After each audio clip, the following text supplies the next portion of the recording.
How do I become a rally driver?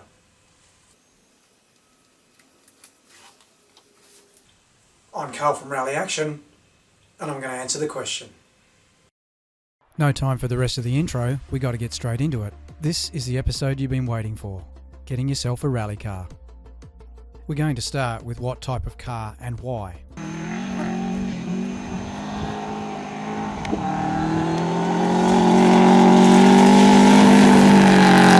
We see this sort of stuff and think it looks easy. Also, with the price of older four-wheel drive cars coming down, it may seem an attractive option. The reality is that starting out in a four-wheel drive car brings a very steep learning curve and it can end in tears. So where do you begin? This old footage is from the formative years of one of the world's most legendary rally drivers, Colin McRae. He and many other world champions all began in two-wheel drive cars, as did local heroes Ross Dunkerton, Possum Bourne, Simon Evans, and almost every national and state champion before and after. So why a two-wheel drive car? Well, when you're first starting out, they're easier to learn. They don't accelerate or change direction as quickly. They can be cheaper to run and maintain, and two-wheel drive cars are a whole bunch of fun. So if two-wheel drive is the way to start, then what car do you pick? It doesn't really matter whether you start out in a rear-wheel drive or a front-wheel drive. However, if you have aspirations to go on to four-wheel drive later, front-wheel drive is the way to go, as you use similar driving techniques for four-wheel drive cars. So what type of car?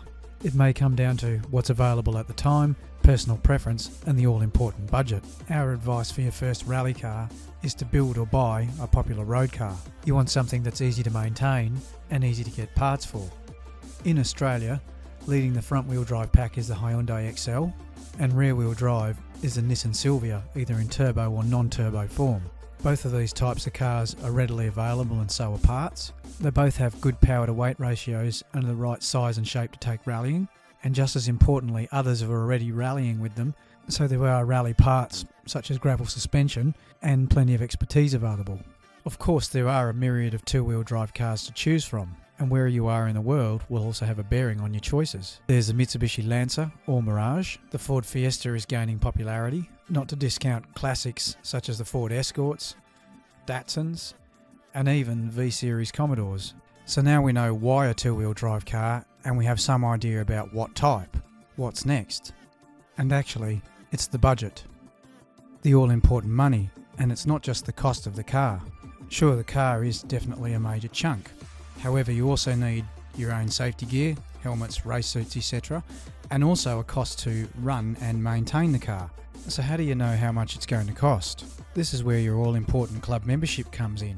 Ask people within your car club, they'll give you honest answers on what it's likely to cost. After all, everybody's perception of cost is different, and you need to make up your own mind based on your own circumstances. In the next episode, we're going to look at buying a used rally car.